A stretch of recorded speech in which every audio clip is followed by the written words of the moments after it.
Meu querido e minha querida, estamos aí encerrando essa série que realmente trabalhou no nosso coração, chamada Eu Sou, dessas 7 grandes declarações de Jesus Cristo no Evangelho de João. João foi um dos evangelhos que, pela história, pelos estudos, foi escrito um pouco mais tarde do que os outros evangelhos, e João escreveu com essa característica, com esse formato, mostrando grandes milagres de Jesus, mas também grandes declarações deles. Nós tivemos aí nesses últimos 7 domingos, estudando cada uma das declarações, como eu sou o pão da vida, eu sou a luz do mundo, eu sou a porta das ovelhas, eu sou o bom pastor e assim por diante. E hoje chegamos na sua última, a 7ª declaração, que é: eu sou a videira verdadeira. Você pode dizer isso comigo? Eu sou a videira verdadeira. Quais lições que eu e você precisamos aprender nessa grande declaração de Jesus? Primeira, que eu sempre faço aqui, que você não pode esquecer, que o que Cristo faz e o que Ele fala são a mesma coisa,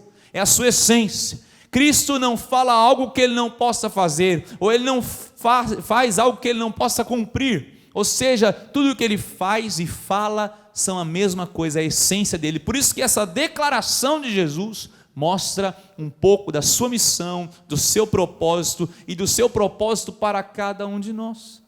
Quando entendemos isso, entendemos que nesse contexto, Jesus estava caminhando para os seus últimos dias. Na verdade, aqui dá-se a entender que Jesus tinha acabado de sair do cenáculo. O cenáculo foi aquele local onde Jesus e seus discípulos se reuniram para ter ali o que nós chamamos de a última ceia. Ali onde Jesus instituiu a Santa Ceia, quando Ele parte o pão, entrega o vinho e diz: esse pão é meu corpo, esse cálice agora, esse vinho é o meu sangue, representa o meu sangue. E ali, diz o capítulo 14, no último versículo, você vai ler ali comigo, fala: levantai-vos, vamos-nos daqui. O que dá a entender é que naquele momento, os discípulos juntamente com Jesus se levantaram do cenáculo, se levantaram daquela mesa posta para a ceia do Senhor, se levantaram e se retiraram.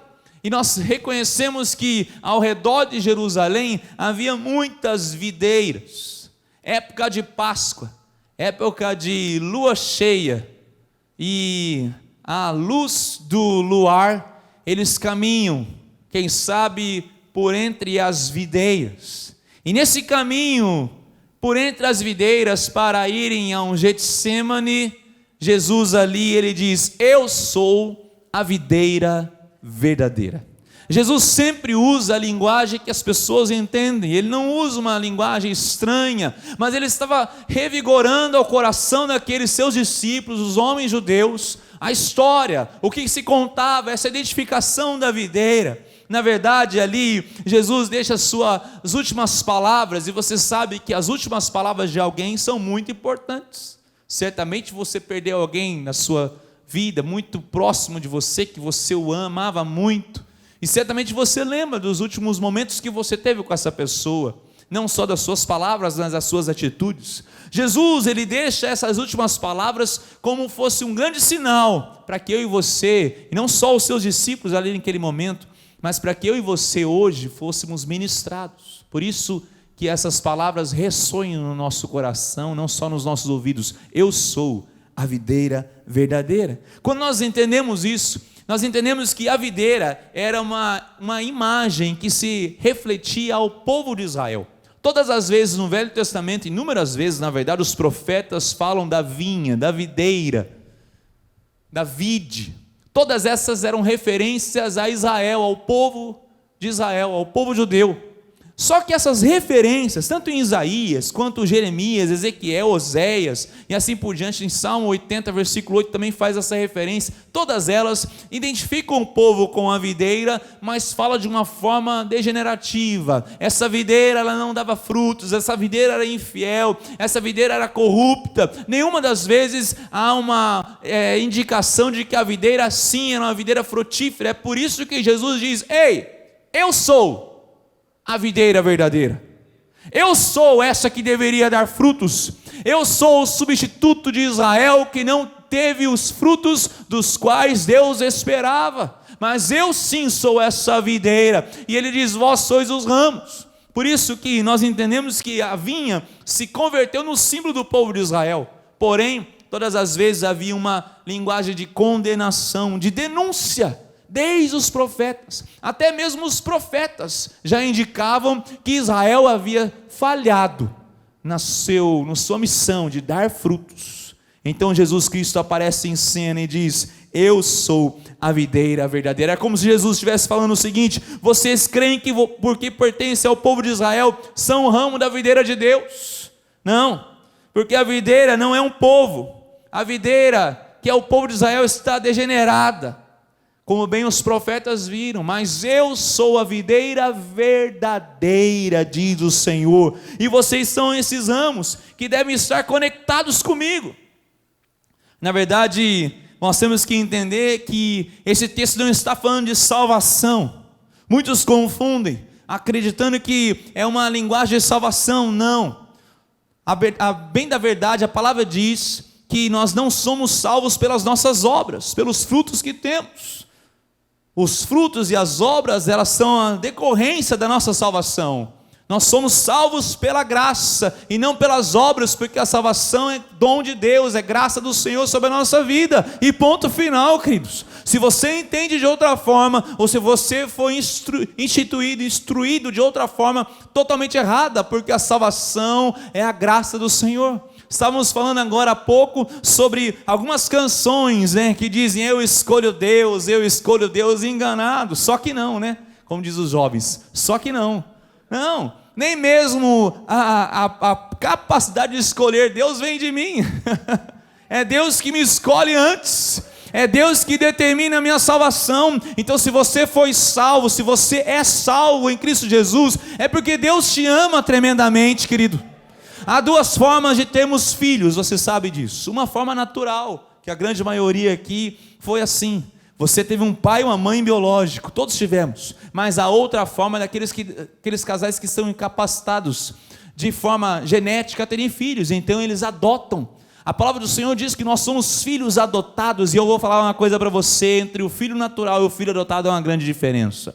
O filho natural, ele é gerado num ventre, é gerado na barriga da mulher. Agora, o filho adotado é gerado no coração do casal, não é assim? Então, nós somos filhos amados e filhas amadas do Senhor. Você tem que glorificar a Deus por isso, em nome de Jesus Cristo. Você é amado pelo Senhor, você é amada pelo Senhor. Mas aqui ele está falando de vida na terra, não de vida no céu, dos nossos frutos. E hoje pela manhã, o reverendo Jefferson falou com muita propriedade sobre o que são os frutos. E ele deixou bem claro aqui essa diferença entre ministérios, desenvolver ministérios e ter frutos. Alguns textos bíblicos dizem que alguns aparecerão no último dia e dirão: eu expulsei demônios, eu profetizei, eu fiz aquilo, fiz isso, curei enfermos, fiz muita coisa, que são grandes ministérios, reconhecidos por cada um de nós, e às vezes até mesmo ansiado pelo nosso coração. Mas Jesus olha para eles e fala: não os conheço, porque não são os seus ministérios que fazem você uma pessoa diferente, mas é o caráter de Cristo inscrito no coração de vocês. É ter a mente de Cristo, é ter a compaixão de Cristo, é ter sim as mãos de Cristo para acolher as pessoas que estão afastadas, é ter a disposição de Cristo de assumir uma toalha, assumir uma bacia com água e lavar os pés daqueles que mais precisam. É ter a disposição de Cristo de perdoar aquelas pessoas que te maltrataram. Assim, isso sim é disposição, isso sim é fruto que Deus espera de cada um de nós. Por isso, existe uma grande diferença entre a videira falsa e a videira verdadeira. Assim como existe entre a vida religiosa sem vida e a vida pautada nos princípios cristãos, pelo caráter de Cristo inscrito em nossa vida, essa vida em Cristo Jesus. A vida religiosa, ela procura fontes, ela procura estabelecer status. A vida com Cristo não, ela já tem a fonte que é Jesus Cristo. Eu não preciso saciar a minha sede em nenhum lugar mais. A vida religiosa, eu preciso de uma performance, Eu preciso demonstrar aos outros que eu sou assim ou assado. A vida com Cristo não, porque Deus Todo-Poderoso já me conhece, sabe as minhas falhas e continua me amando. E é por causa desse amor constrangedor que Ele me capacita a ter mudanças. Essa é a vida cristã. A vida religiosa faz na força, faz na capacitação própria, na força do braço. A vida com Cristo, a vida pautada no Evangelho, a vida dos frutos do caráter de Cristo inscrito em nossa vida, não, essa capacitação é dada por Deus, para Deus e para a glória de Deus. É por isso que realizamos, é por isso que fazemos. Não importa se o nosso nome vai sair nos jornais, fizemos isso ou aquilo, não importa se as pessoas vão nos reconhecer, contanto que reconheçam ao Senhor Jesus Cristo, estamos felizes, amém, queridos? Esse é o caráter de Cristo. E Ele não só diz que eu sou a videira verdadeira e o Pai é o agricultor, mas no versículo 2 Ele fala: todo ramo que estando em mim não der fruto, Ele o corta. E aquele que dá fruto, Ele o limpa, para que produza mais fruto ainda. Muitas vezes esse versículo para alguns é assustador. Como assim Deus corta, Deus limpa? Exatamente. O texto diz que Deus é o agricultor, Deus é o responsável pela videira. Então Ele chega nos ramos e vê ramos que não dão frutos. E se você conhece um parreiral de uvas, uma videira, se você é especialista nisso, eu não sou, mas fui atrás para entender, você começa a compreender que o parreiral pode ter muitas folhas, os ramos podem ter muitas folhas bonitas, cheio de folhas, mas nenhum fruto. E esses ramos que não dão frutos, eles conseguem minar as forças de um ramo que é produtivo, um ramo fértil de frutas, de uvas doces, suculentas, robustas, fortes, bonitas. É por isso que o agricultor, o viticultor, aqui no caso o pai, o agricultor, ele corta os ramos aqueles ramos que não dão frutos. Esse é o primeiro trabalho do viticultor, remover totalmente os ramos infrutíferos. Você lembra da história dos discípulos com Jesus Cristo? Eles tinham acabado de sair do cenáculo. Antes de sair, momentos antes de saírem, um deles, o grande traidor, já tinha se antecipado para realmente cumprir aquele desejo que ele tinha colocado no coração, de ganhar algumas moedas de prata em troca de denunciar Jesus Cristo. Judas é esse ramo infrutífero, esse ramo que foi cortado. Sabe que nós às vezes convivemos com muitas pessoas que infelizmente não apresentam frutos de mudança de vida, até gostam da igreja, até gostam da célula, se sentem bem em nosso meio. Quem não gosta de ser bem recebido, de ser abraçado, de ter pessoas que não se importam com quanto você ganha, que quem você é, com a sua história, mas querem o seu bem? Quem não gosta de estar num ambiente que cuida dos filhos, que cuida do casamento, que cuida de nós mesmos, que tem uma palavra de esperança? Muitas pessoas se aproximam de Jesus Cristo apenas por isso, como se fosse um grande supermercado, uma gôndola de supermercado em que você pode colher as coisas que você gosta, mas não querem um compromisso com Deus, não querem vida transformada, não se entregam a Cristo Jesus, não se deixam render-se a Cristo Jesus, e nunca apresentam frutos de arrependimento, de mudança de vida. É pelos frutos, e eu não estou falando pelos ministérios. Quantas pessoas chegam para nós questionando isso? Mas aquele irmão que fazia isso, que estava no púlpito, que fazia aquilo, agora está aí no mundo afastado. Olha, de duas uma, ou ele era um convencido, ou ele é um típico filho pródigo, e em determinado momento Deus o alcançará e Ele trará a ele arrependimento. Cabe a nós orarmos, cabe a nós insistirmos, pregarmos o Evangelho, não desistir de nenhum deles. No passado, nos anos 80, eu não sei disso, eu fui consultar com alguns pastores mais antigos aqui, que isso é muito passado para mim, mas tinha um comercial que era o Denorex. Quantos aqui sabem do Denorex? Levanta a mão aí, não tem medo não. Tem um monte de gente que não levanta a mão, vocês estão de brincadeira comigo. Denorex, gente, vamos lá, né? Parece, mas não é, Não era assim? Parece, mas não é. Parece um remédio, mas é shampoo. Denorex. Era contra a caspa. Deve ter até hoje. Acredito que sim. Então, se você está olhando aí o irmão da frente, tem uma caspinha aí no ombro, depois você fala para ele: Denorex, irmão. Denorex. É bom que de longe você não consegue me enxergar aqui. Parece, mas não é. Tem muitos cristãos que são Denorex. Cristão que parece cristão, tem jeito de cristão, tem linguajar de cristão, tem roupa de cristão, tem jargão de cristão, convive com o cristão, mas ainda não se rendeu a Jesus Cristo. E continua com a sua vida com o pé em duas canoas. Eu vou te dizer, pé em duas canoas é canoa furada, meu irmão. Pé em duas canoas é canoa de Satanás. Não é de Deus, não é de Cristo.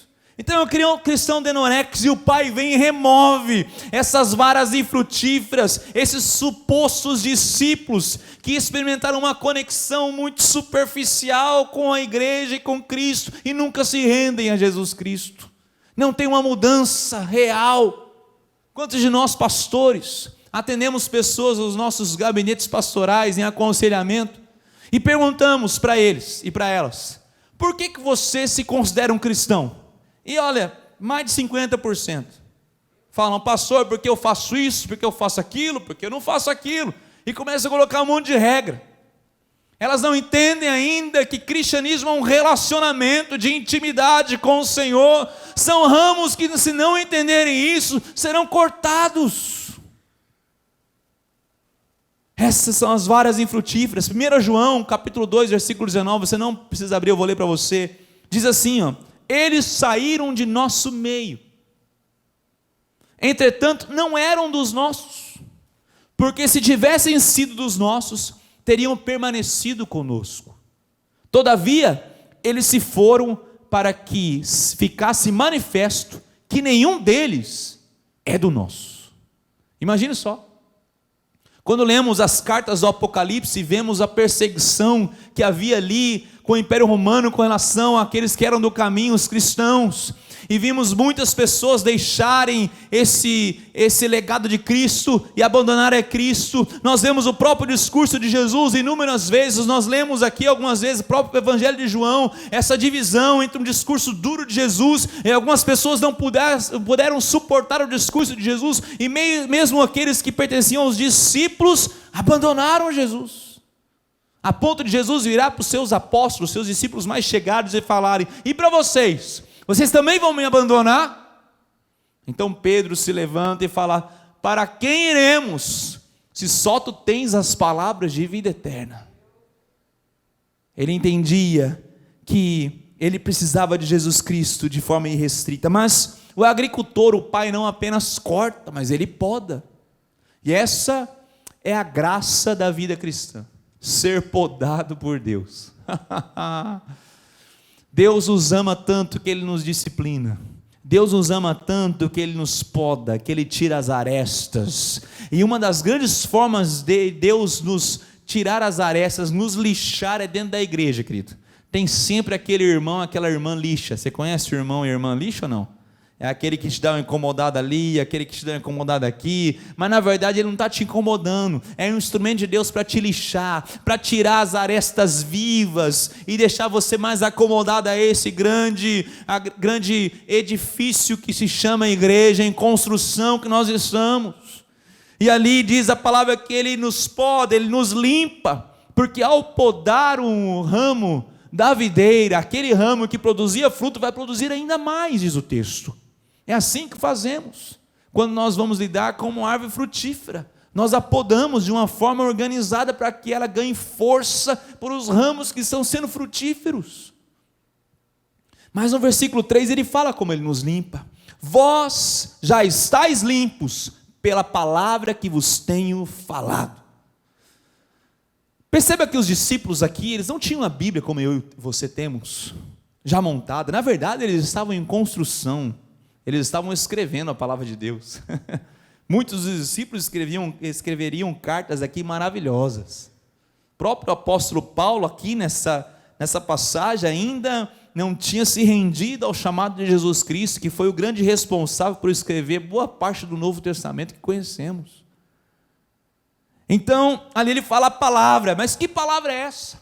O próprio Evangelho de João nos responde. Quero que você abra, volte a sua Bíblia em João capítulo 1.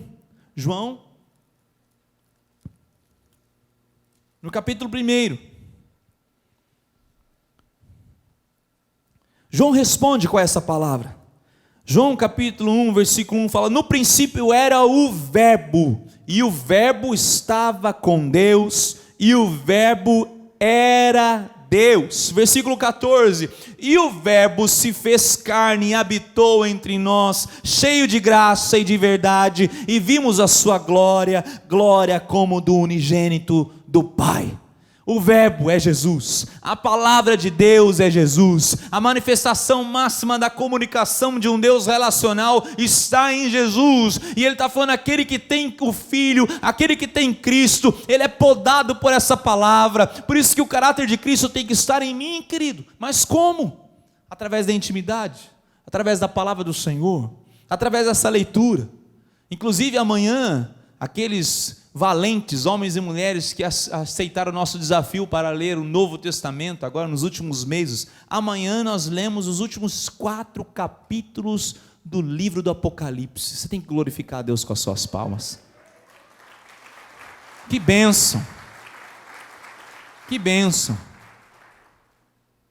Se eu tivesse pensado um pouco antes, eu teria convocado todas essas, tem mais de 1000 pessoas lá, para estarem aqui hoje à noite. A gente faria a leitura juntos aqui, mas é que não me veio essa ideia antes.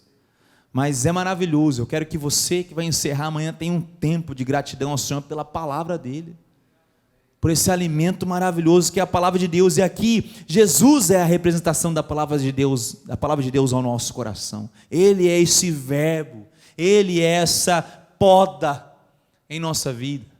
Uma das maneiras de Deus nos podar é acabar com a nossa reputação, quem somos, para nos limpar. Vou te dar um exemplo disso.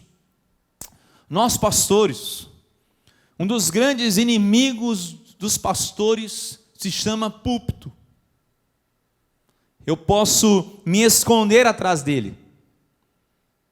Não, literalmente não. Só o pastor Diogo poderia se esconder atrás desse púlpito. Vocês sabem quais motivos óbvios. Se o Diogo ficar de lado, ninguém encontra ele aqui. Mas nós podemos nos esconder porque existe uma reputação. O pastor é um homem de Deus. O pastor é um homem de oração. O pastor é um homem que lê a Bíblia. E essa reputação pode ser uma capa da qual eu me escondo da verdade que está diante de mim, de uma falta de vida, de compromisso com Deus, de intimidade com Deus, de leitura da palavra. Quantas vezes nós pastores ficamos tentados a ler a Bíblia porque nós vamos pregar, e não por uma devocional do nosso coração. Pronto, abri o confessionário aqui. E cada um de nós, qual é a reputação que levamos? Quem sabe você é conhecido no seu trabalho como: esse aí é um homem, uma mulher boa, porque ele é crente, diz aí que é crente, cristão, não faz nada de errado, e você leva essa reputação, mas quando ninguém está te vendo, você faz a mesma coisa do que os outros. Essa reputação em Deus tem que te podar, Deus tem que trabalhar no seu coração, e através da palavra de Deus, Ele vai trazendo essa verdade ao nosso coração, assim como Isaías no capítulo 6, quando ele se deu conta, ele estava diante de um Deus todo-poderoso, santo. Ele fala: ai de mim, que tenho impuros lábios, que habito no meio de um povo de impuros lábios. Ai de mim, porque ele começa a reconhecer esse Deus, através da sua palavra, através da sua comunicação máxima em Jesus Cristo, e Deus vai trabalhando no nosso coração, e o único clamor que temos dentro de nós é um ai de mim. Eu preciso ser transformado, eu preciso me despir dessa reputação que é falaciosa, que é mentirosa, entender quem eu sou e ter minha vida transformada, voltar a dar frutos, porque a reputação pode destruir aquilo que é genuíno. É uma das formas de Deus nos podar. Deus nos limpa pela palavra. E eu vou dizer, Deus não procura a nossa felicidade, mas procura o nosso coração. O que eu quero dizer com isso? Muitas vezes nós pedimos coisas grandiosas a Deus, mas Se Deus entende, Ele sabe todas as coisas, que aquilo vai te afastar dEle, você nunca vai receber isso. Temem em dizer. Quem sabe é por isso que muitas das nossas orações não são respondidas, porque não são orações segundo o caráter de Deus, que não são orações que vão abençoar pessoas, são orações egoístas, orações que eu digo umbigocêntricas, né? Você tem um centro da sua vida, é o seu umbigo, é o seu ventre, é tudo para você, eu. Mas Deus não procura a nossa felicidade, mas a nossa santidade. Amém, queridos? Difícil falar amém para isso, hein? Deus não procura a sua felicidade, nem a minha felicidade, mas a nossa santidade. Deus não procura uma posição, mas uma beleza de vida, uma beleza de caráter. Deus vai nos limpando pela palavra dEle, vai revelando o seu logos, o verbo, a palavra, Jesus Cristo. Essa palavra revelada que tem nos limpado, limpos pela palavra de Deus. O sagrado se reveste na dimensão da comunicação. Deus é um ser relacional. Olhe para mim aqui, Deus quer se relacionar, querido. Desde a criação Ele fala, façamos o homem à nossa imagem e semelhança, façamos o homem com essa capacidade de relação, façamos o homem com essa capacidade de comunicação, vamos dar ao ser humano o privilégio de se relacionar, não só um com o outro, mas eles conosco. Por isso que façamos. A comunicação está no centro da nossa religiosidade. A palavra de Deus, Deus sempre se preocupou em comunicar conosco. Quando você entende outras religiões, é um Deus mudo. Nas outras religiões, pouco se fala aos deuses, eles são calados, são como estátuas, que não ouvem, não enxergam, não falam. O nosso Deus não. O nosso Deus fala, Ele toca, Ele nos enxerga, Ele inclina os seus ouvidos a nós, por isso que Ele pode dizer, eu sou a videira verdadeira, eu sou essa palavra, eu sou essa comunicação de Deus para o coração do ser humano, Jesus Cristo. Hebreus fala que Deus falou com o povo pelos seus profetas e nos últimos dias, nos últimos tempos, por meio do seu Filho Jesus. É a comunicação de Deus, e Ele entra no versículo 4, Ele começa a dizer, permanecei em mim, e eu permanecerei em vós. Essa ideia de que quando eu permaneço em Deus, eu frutifico, e não só eu permaneço em Deus, mas Deus permanece em mim, é demais, é linda, essa simbiose, eu vou dizer assim, simbiose é quando dois organismos convivem, desfrutam, para o bem ou para o mal. Mas no caso aqui, nós somos aqueles dependentes do qual Deus Todo-Poderoso deixa-se ser habitado. Então Ele habita em nosso coração e Ele fala, eu quero trabalhar na sua vida, eu quero depositar um pouco da minha vida em ti, eu quero te dar vida e vida em abundância. Não é por quem eu sou, mas por quem eu tenho no meu coração. E tem muitas pessoas amarguradas, entristecidas, porque não entenderam o que carregam em coração, é Deus, é Jesus, essa vida maravilhosa de Deus em nossa vida. Mas Ele fala, vai produzir muitos frutos ao permanecer em mim. E aqui eu vejo algumas lições claras. A primeira, que Jesus determinou, preste atenção, Jesus determinou que produzirá seus frutos por nosso intermédio. É a forma como Deus age na sociedade, é por nosso intermédio. Nós não nos cansamos de dizer aqui nessa igreja, que eu e você somos igreja, não só aos domingos. Você pode estar junto com irmãos e irmãs na fé, no domingo, na grande celebração, ou você que vem na terça, tudo bem, para adorar ao Senhor em família, mas nós continuamos a ser a igreja quando essas luzes se apagam, quando os portões se fecham, continuamos a ser a igreja no trabalho, na empresa, na casa, na escola, na sociedade onde estamos, e é assim que Jesus determinou que vai produzir os seus frutos por nosso intermédio. Então as pessoas vão conhecer Jesus como? Quando elas verem os frutos do caráter de Cristo em nosso coração por nosso intermédio.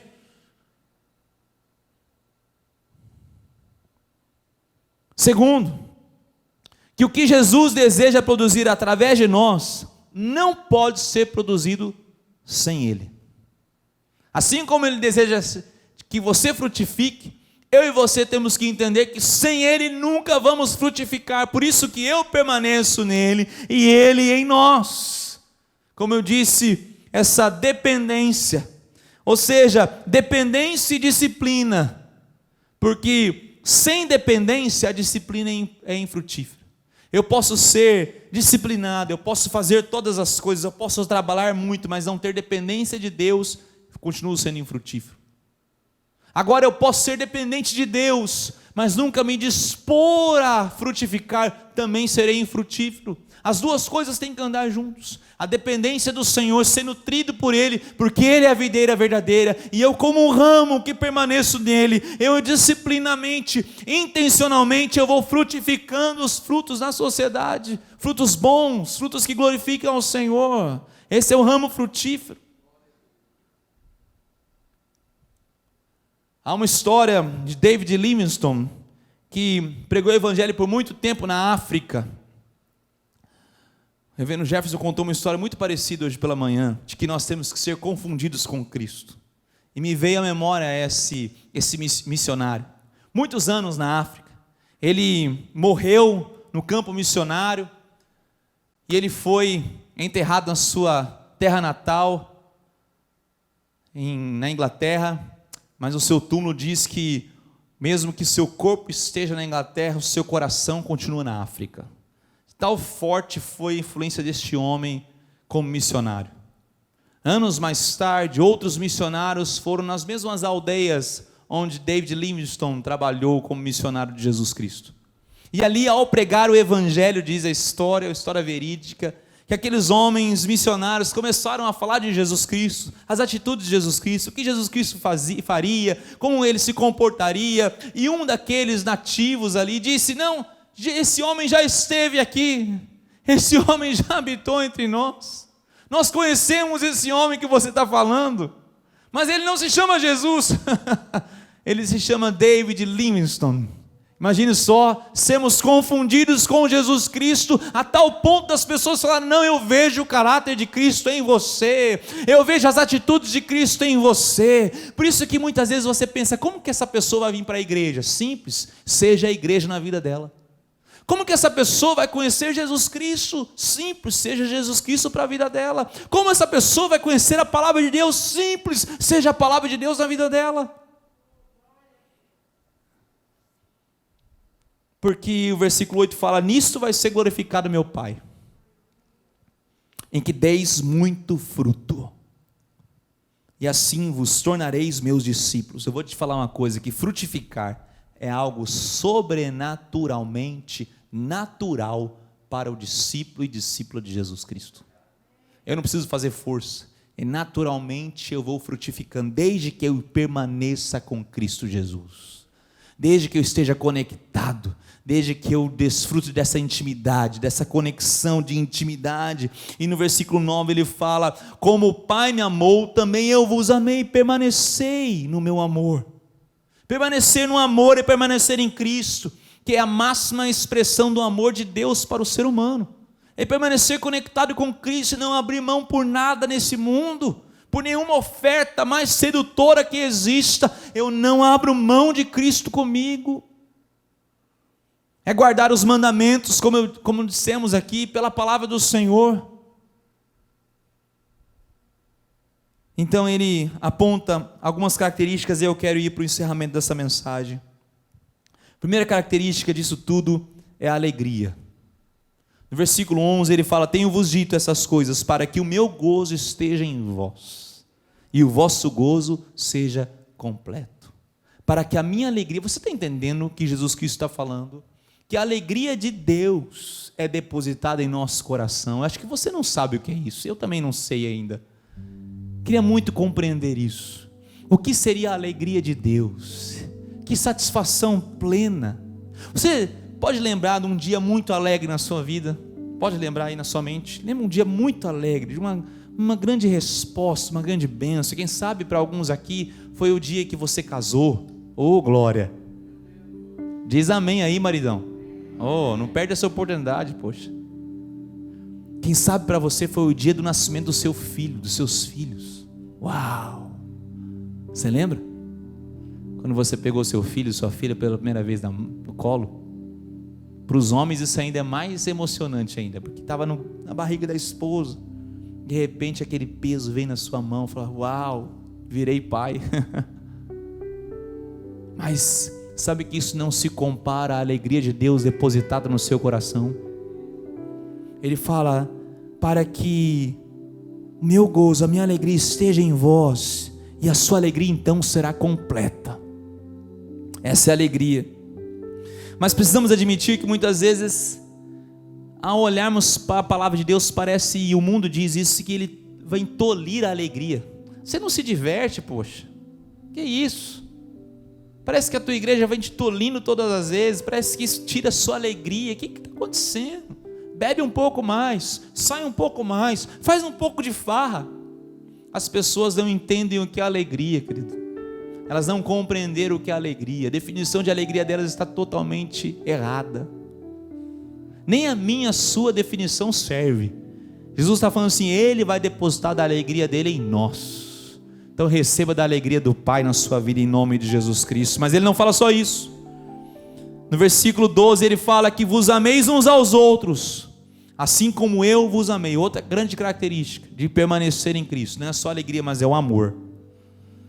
Somos enviados ao mundo para amar. Essa tem que ser uma característica do verdadeiro cristão, da verdadeira cristã de Jesus Cristo. Amor. Será que minhas atitudes são amor? Será que os meus pensamentos são baseados em amor? Ou são em justiça? Será que eu estou sendo enviado para o mundo para aplicar justiça, condenação, ou para aplicar amor? A palavra do Senhor diz que nós podemos dever uma coisa às pessoas: amor. Você sempre vai ficar devendo amor. Se você tem uma dívida que você vai ter que sempre tentar pagar, é amor. Amar mais as pessoas, amar mais, amar mais, amar mais. O amor de ontem não serve para hoje, e o de hoje não vai servir para amanhã. Então ame as pessoas, ame as pessoas, ame as pessoas. Até mesmo aquelas pessoas que te maltrataram. Ame. A palavra do Senhor diz: até seus inimigos. Ninguém tem maior amor do que este, de dar a alguém a própria vida em favor dos seus amigos. Jesus Cristo estava dizendo: vocês agora são meus amigos, eu vou dar a minha vida pelos meus grandes amigos. Versículo 14, então ele diz isso: vós sois meus amigos. É alegria, amor. E agora ele fala sobre relação. A relação de Jesus Cristo conosco não é a relação de um servo, mas é a relação de amigos. Vós sois meus amigos. A nossa relação com Deus é pela relação ou pela obrigação? Será que nós nos relacionamos com Deus porque nós o amamos, ou porque nos sentimos obrigados, temerosos de um Deus que possa nos consumir de alguma forma? É pela relação. É só analisar a nossa vida religiosa. Ela é pautada pela obrigação ou pela satisfação em Deus? Quando alguém fala: vamos orar juntos, você fala: lá vem de novo. Ai meu Deus, quão difícil essa vida. Ou você fala: glória a Deus que eu tenho essa oportunidade, a satisfação de dobrar meus joelhos e falar com um Deus todo-poderoso. Alegria, amor, relação. E ele termina no versículo 16 e 17. E eu quero te convidar a se colocar em pé. Eu quero que você leia o versículo 16 e o versículo 17 como uma grande declaração dessa noite. Vamos ler juntos? Não fostes vós que me escolhestes a mim, pelo contrário, eu vos escolhi a vós outros e vos designei para que vades e deis fruto, e o vosso fruto permaneça, a fim de que tudo quanto pedirdes ao Pai em meu nome, Ele vô-lo conceda. Versículo 17: isso vos mando, que vos ameis uns aos outros. Última característica: você foi escolhido por Deus, querido, por essa videira verdadeira, genuína, para dar satisfação e para conduzir num caminho de frutificação. Amém?